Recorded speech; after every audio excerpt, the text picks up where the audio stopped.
Well, let's head to the US now because, as you are well aware, this has been ongoing for the whole of this week. Congress is still in the midst of a marathon debate over President Trump's landmark bill, which he calls the Big Beautiful Bill. So the president has put his full weight behind getting it signed into law by his own self-imposed deadline of Independence Day on Friday. The massive tax and budget spending bill narrowly made it through the Senate on Tuesday in an amended version that could add some $3.3 trillion to the US national deficit over the next 10 years. That is according to the Congressional Budget Office, which is significantly more than the version originally passed through the House. Well, Jon Hartley is a policy fellow at the think tank, the Hoover Institution. Jon, welcome to you. There are very strong arguments on both sides. Where do you stand? Well, I think it's critical to pass the so-called One Big Beautiful Bill. Why? In part, it's to extend the Tax Cuts and Jobs Act of 2017 and avoid a whole tsunami of tax hikes. And largely, this this is in the area of sort of business taxation. So there's a lot of I think excellent provisions, pro-growth provisions. Things like full expensing for property, plant, and equipment, the sorts of things that give businesses really confidence, certainty, and incentives to invest more.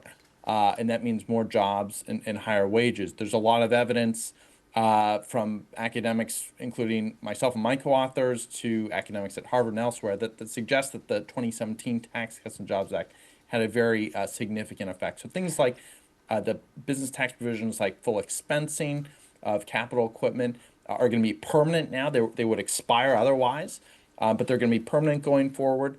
There's new full expensing for things like structures, which is, I think, all excellent, very pro-growth things that will increase GDP in the long run. Okay. There's some small changes with marginal rates as well, but I think overall, many have spoken out about the changes to the debt.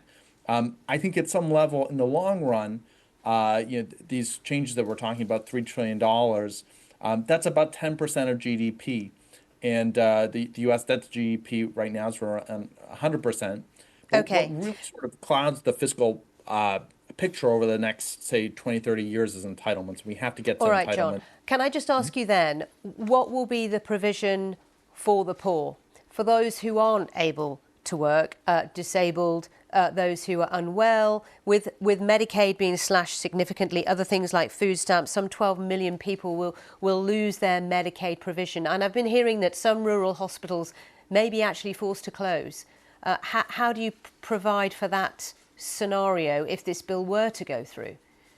Well, I don't think that, one, the bill does not throw people explicitly off the Medicaid rolls.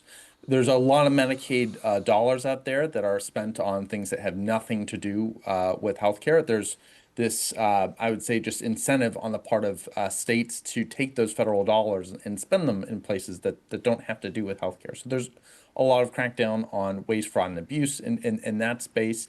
There's things like work requirements that exist, and some people would argue that that's helping the poor to some degree.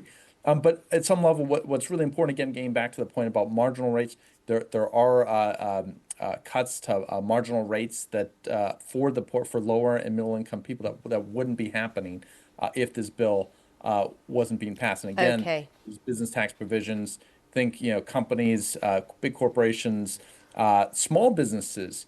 What this bill does is it makes permanent the 20% deduction for pass-through businesses. So that could be any small business that's being run that's policy helps them as well in particular. I'm sorry to say we are out of time. We haven't got as much time as the Senate to discuss this. Thank you so much. We appreciate your views.